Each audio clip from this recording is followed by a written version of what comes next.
श्रीमद् भागवत महापुराण का अथा अष्टो अध्याय। राजा परीक्षित के विविध प्रश्न। राजा परीक्षित ने कहा, भगवान आप वेद वेताओं में श्रेष्ठ हैं। मैं आपसे यह जानना चाहता हूँ कि जब ब्रह्मा जी ने निर्गुण भगवान के गुणों का वर्णन करने के लिए नारद जी को आदेश दिया, तब उन्होंने किन किन को किस रूप में उपदेश किया। एक तो अचिंत्य शक्तियों के आश्रय भगवान की कथाएं ही लोगों का परम मंगल करने वाली हैं। दूसरे देवर्षि नारद का सबको भगवत दर्शन कराने का स्वभाव है।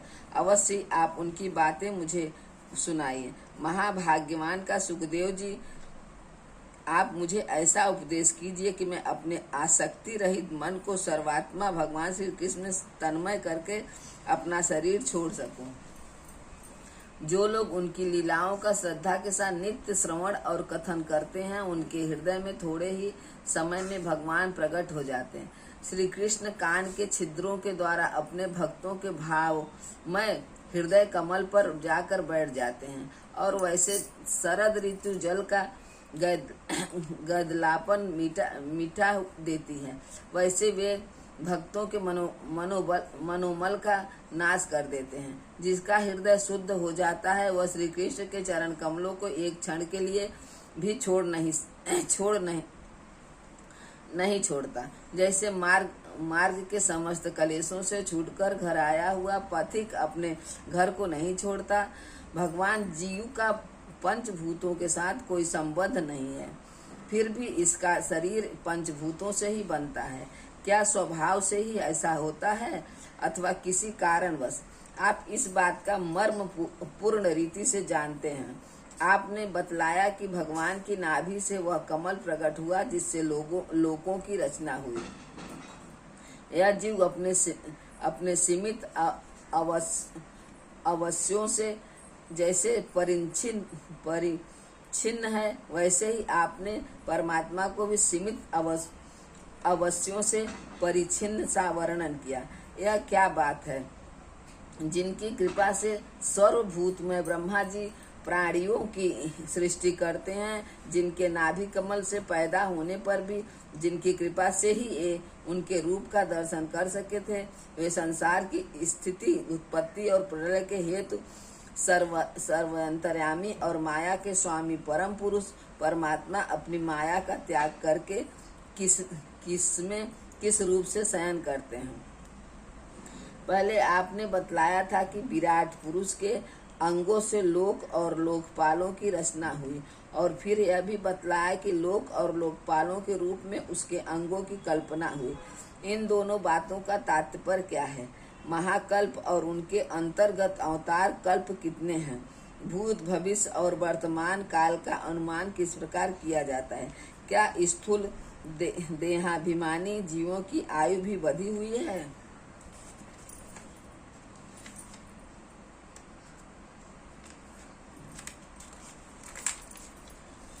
ब्राह्मण श्रेष्ठ काल की सूक्ष्म गति सृष्टि आदि और स्थूल गति वर्ष आदि किस प्रकार से जानी जाती है? विविध कर्मों से जीवों की कितनी और कैसे गतियां होती हैं? देव मनुष्य आदि योनियां तत्व रज तम इन तीन गुणों के फलस्वरूप ही प्राप्त होती है। उनको चाहने वाले जीवों में से कौन कौन किस किस योनियों को प्राप्त करने के लिए किस किस प्रकार से कौन कौन कर्म स्वीकार करते हैं? पृथ्वी पाताल दिशा आकाश ग्रह नक्षत्र पर्वत नदी समुद्र द्वीप और उनमें रहने वाले जीवों की उत्पत्ति कैसे होती है? ब्रह्मांड का परिणाम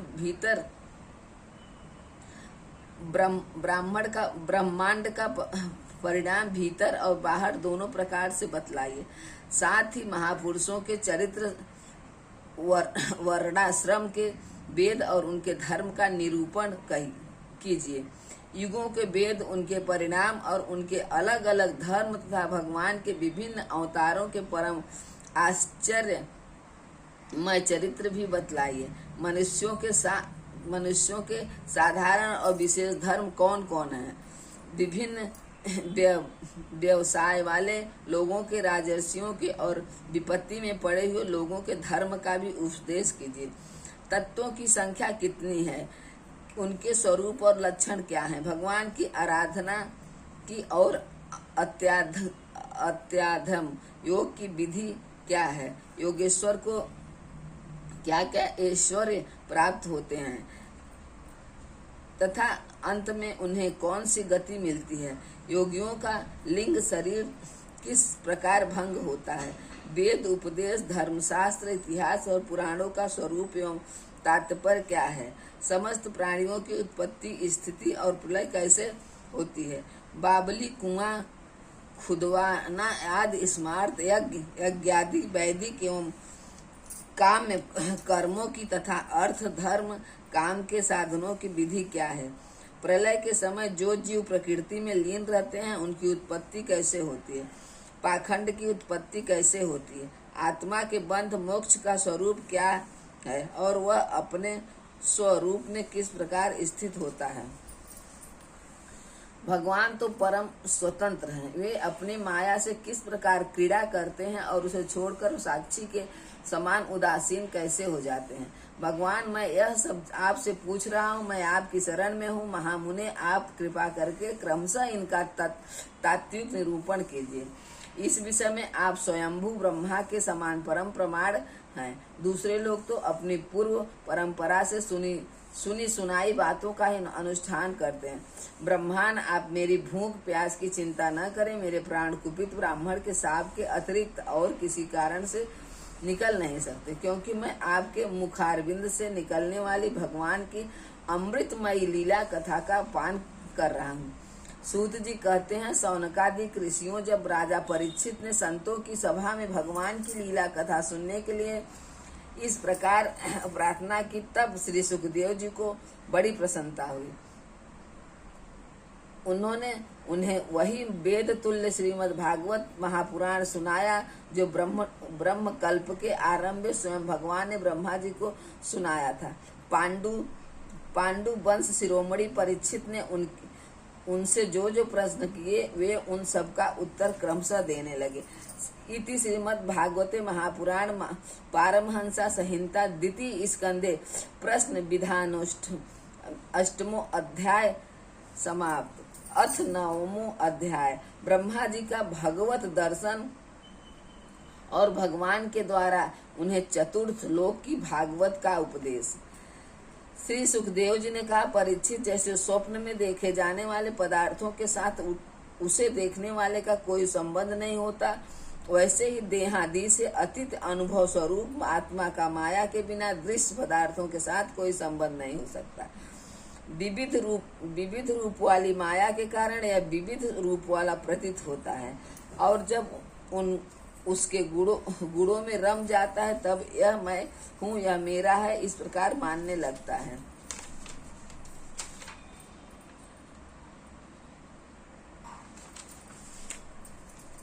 किंतु जब यह गुणों को शुद्ध करने वाले काल और मोह उत्पन्न होने लगते हैं, उत्पन्न करने वाली माया इन दोनों से परे अपने अनंत स्वरूप में मोह रहित होकर रमण करने लगता है, आत्मा राम हो जाता है, तब यह मैं मेरा का भाव छोड़कर पूर्ण उदासीन गुणातीत हो जाता है। ब्रह्मा जी की निष्कष्ट तपस्या से प्रसन्न होकर भगवान ने उन्हें अपने स्वरूप का दर्शन कराया और आत्म तत्व के ज्ञान के लिए उन्हें परम सत्य परमार्थ वस्तु का उपदेश दिया। वही बात मैं तुम्हें सुनाता हूँ। तीनों लोकों के परम गुरु आदिदेव ब्रह्मा जी अपने जन्म स्थान कमल पर बैठकर सृष्टि करने की इच्छा से विचार करने लगे, परंतु जिस ज्ञान दृष्टि से सृष्टि का निर्माण हो सकता था और जो सृष्टि व्यापार के लिए वांछनीय है, वह यह सृष्टि उन्हें प्राप्त नहीं हुई। एक दिन वे यही चिंता कर रहे थे कि प्रलय के समुद्र में उन्होंने व्यंजनों के 16वें एवं 21वें अक्षर त तथा प को तप करो इस प्रकार 2 बार सुना। परीक्षित, महात्मा लोग इस तप को ही त्यागियों का धन मानते हैं।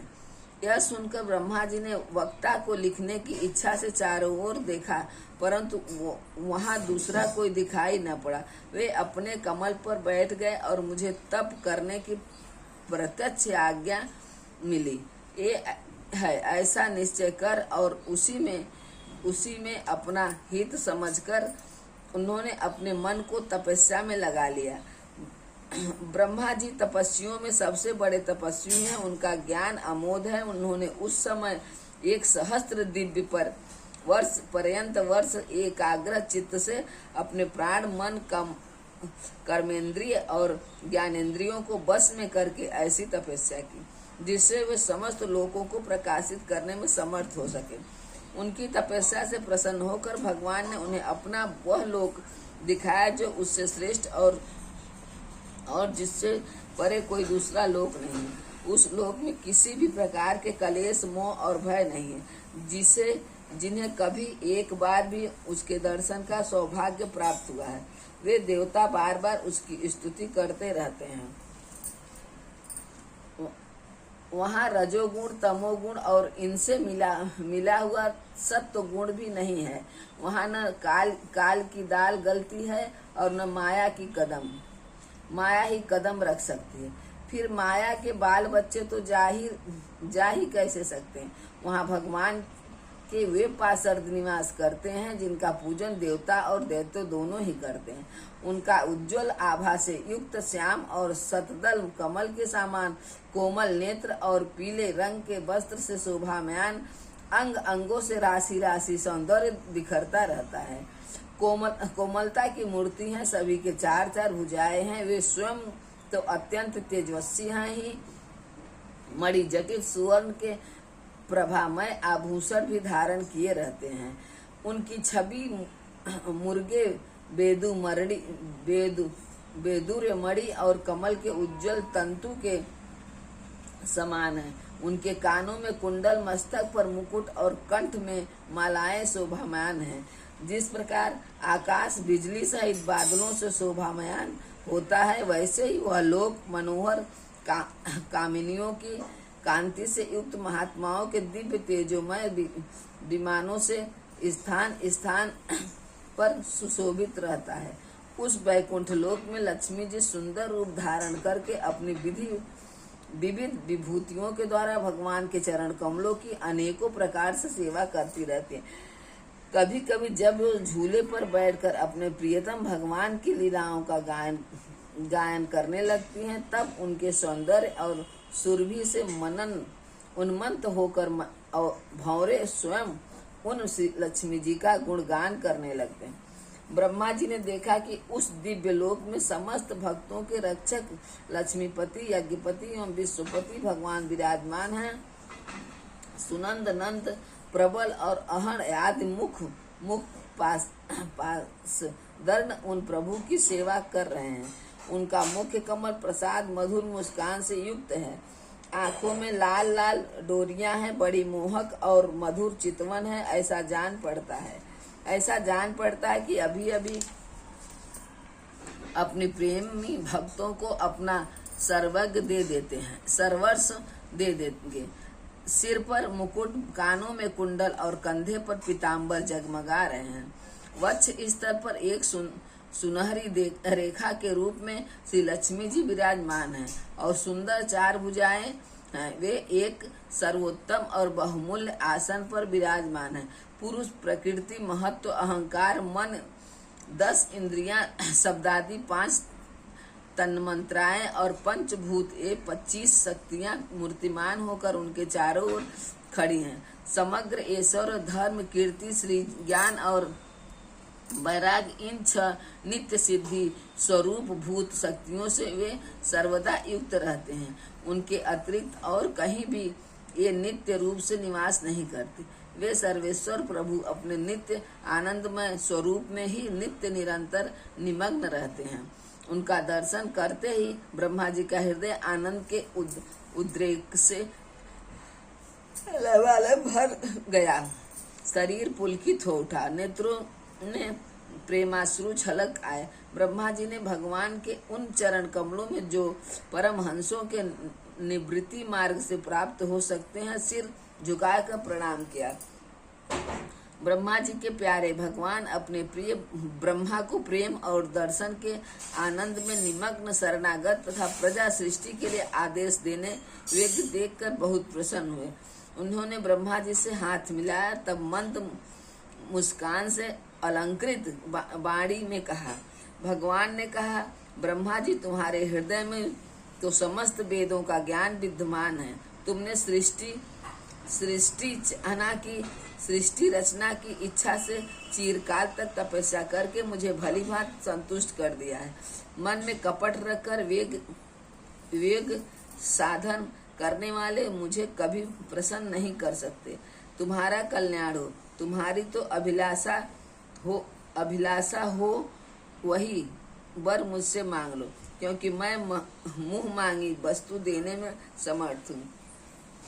ब्रह्मा जी, जीव के समस्त कल्याणकारी साधनों का विश्राम पर्यवसान मेरे दर्शन में ही है। तुमने मुझे देखे बिना ही उस सुने जल में मेरी वाणी सुनकर इतनी घोर तपस्या की है। इसी से मेरी इच्छा से तुम्हें मेरे लोक का दर्शन हुआ है। तुम उस समय सृष्टि रचना का कर्म करने में की कंतः मूढ़ हो रहे थे। इसी से मैंने तुम्हें तपस्या करने की आज्ञा दे दी, क्योंकि निष्पाप तपस्या मेरा हृदय है और मैं स्वयं तपस्या का आत्मा हूँ। मैं तपस्या से ही इस संसार की सृष्टि करता हूँ, तपस्या से ही इसका धारण पोषण करता हूँ और फिर तपस्या से ही इसे अपने में लीन कर लेता हूँ। तपस्या मेरी एक दुर्लंघ शक्ति है। ब्रह्मा जी ने कहा, भगवान, आप समस्त प्राणियों के अंतकरण में साक्षी रूप से विराजमान रहते हैं। आप अपने अप्रहित ज्ञान से यह जानते ही हैं कि मैं क्या करना चाहता हूँ। नाथ, आप कृपा करके मुझे याचक की यह मांग पूरी कीजिए कि मैं रूप रहित आपके सगुण और निर्गुण दोनों ही रूपों को जान सकूं। आप माया के स्वामी हैं, आपका संकल्प कभी व्यर्थ नहीं होता। जैसे मकड़ी अपने मुंह से जाला निकालकर उसमें क्रीड़ा करती है और फिर उसे अपने में लीन कर लेती है, वैसे ही आप अपनी माया का आश्रय लेकर इस विविध शक्ति संपन्न जगत की उत्पत्ति, पालन और संहार करने के लिए अपने आप को ही अपने अनेक रूपों में बना देते हैं और क्रीड़ा करते हैं। इस प्रकार आप कैसे करते हैं, इस मर्म को मैं जान सकूं, ऐसा ज्ञान आप मुझे दीजिए। आप मुझ पर ऐसी कृपा कीजिए कि मैं सजग रहकर सावधानी से आपकी आज्ञा का पालन कर सकूं और सृष्टि की रचना करते समय ही कर्तापन आदि के अभिमान से बंध न जाऊं। प्रभु, आपने एक मित्र के समान हाथ पकड़कर मुझे अपना मित्र स्वीकार किया है, अतः जब मैं आपकी इस सेवा सृष्टि सेना में लूंगी और सावधानी से पूर्व सृष्टि के गुण कर्मानुसार जीवों का विभाजन करने लगूं, तब कहीं अपने को जन्म कर्म से स्वतंत्र मानकर प्रबल अभिमान न कर बैठूं।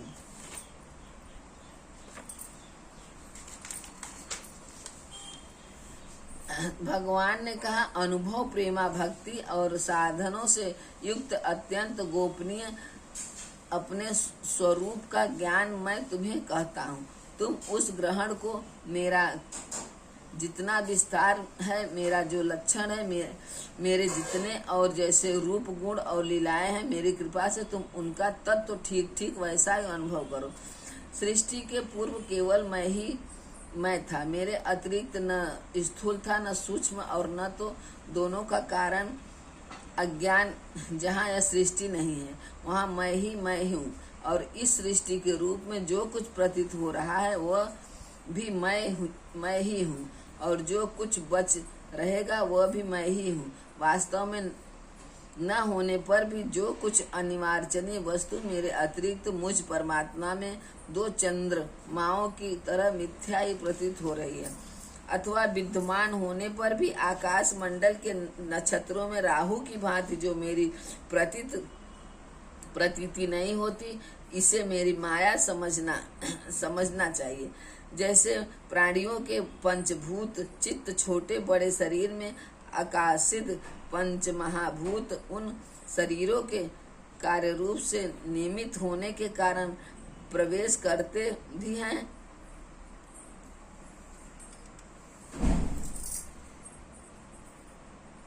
करते भी हैं और पहले से ही उन स्थानों और रूपों में कारण रूप से विद्यमान रहने के कारण प्रवेश नहीं भी करते हैं। वैसे उन प्राणियों के शरीर की सृष्टि में उनमें आत्मा के रूप से प्रवेश किए हुए और आत्मदृष्टि से अपने अतिरिक्त और कोई वस्तु न होने के कारण उनमें प्रविष्ट नहीं भी हूँ। यह ब्रह्मा नहीं इस प्रकार निषेध की पद्धति से और यह ब्रह्मा है इस अन्वय पद्धति से यही सिद्ध होता है कि सर्वातीत एवं सर्वस्वरूप भगवान ही सर्वदा और सर्वस्त्र स्थित है। वही वास्तविक तत्व हैं। जो आत्मा अथवा परमात्मा का तत्व जानना चाहते हैं उन्हें केवल इतना ही जानने की आवश्यकता है कि ब्रह्मा जी तुम अविचल समाधि के द्वारा मेरे इस सिद्धांत में पूर्ण निष्ठा कर लो। इससे तुम्हें कल्प में विविध प्रकार की सृष्टि रचना करते रहने पर कभी मोह नहीं होगा। श्री सुखदेव जी ने कहते हैं, लोक पितामह ब्रह्मा जी को इस प्रकार उपदेश देकर अजन्मा भगवान ने उनके देखते ही देखते अपने उस रूप को छिपा लिया। जब सर्वभूत स्वरूप ब्रह्मा जी ने देखा कि भगवान ने अपने इंद्रिय गोचर स्वरूप को हमारे नेत्रों के सामने से हटा लिया है, तब उन्होंने अंजलि बांधकर उन्हें प्रणाम किया और पहले कल्प में जैसी सृष्टि थी उसी रूप में इस विश्व का रचना की। एक बार धर्मपति ब्रह्मा जी ने सारी जनता का कल्याण हो अपने इस स्वार्थ की पूर्ति के लिए विधि पूर्वक या नियमों को धारण किया। उस समय उनके पुत्रों में सबसे अधिक प्रिय परम भक्त देवर्षि नारद ने मायापति भगवान की माया का तत्व ज्ञान की इच्छा से बड़े संयम विनय और सौम्यता से अनुगत होकर उनकी सेवा की और उन्होंने सेवा से ब्रह्मा जी को बहुत ही संतुष्ट कर दिया। परीक्षित, जब देवर्षि नारद ने देखा कि मेरे लोक पितामह पिताजी मुझ पर प्रसन्न है, तब उन्होंने उनसे यही प्रश्न किया जो तुम मुझसे कर रहे हो। उनके प्रश्न से ब्रह्मा जी और भी प्रसन्न हुए। फिर उन्होंने यह 10 लक्षण वाला भागवत पुराण अपने पुत्र नारद को सुनाया, जिसका स्वयं भगवान ने उन्हें उपदेश किया था। परीक्षित, जिस समय मेरे परम तेजस्वी पितामह सरस्वती के तट पर बैठकर परमात्मा के ध्यान में मग्न थे, उस समय देवर्षि नारद ने वही भागवत उन्हें सुनाया। तुमने मुझसे जो यह प्रश्न किया कि विराट पुरुष से इस जगत की उत्पत्ति कैसे हुई, तथा दूसरे भी जो बहुत से प्रश्न किए हैं, उन सब का उत्तर मैं उसी भागवत पुराण के रूप में देता हूँ। श्रीमद् भागवत महापुराणे पारमहंसा संहिता 2य स्कंधे 9वां अध्याय समाप्त।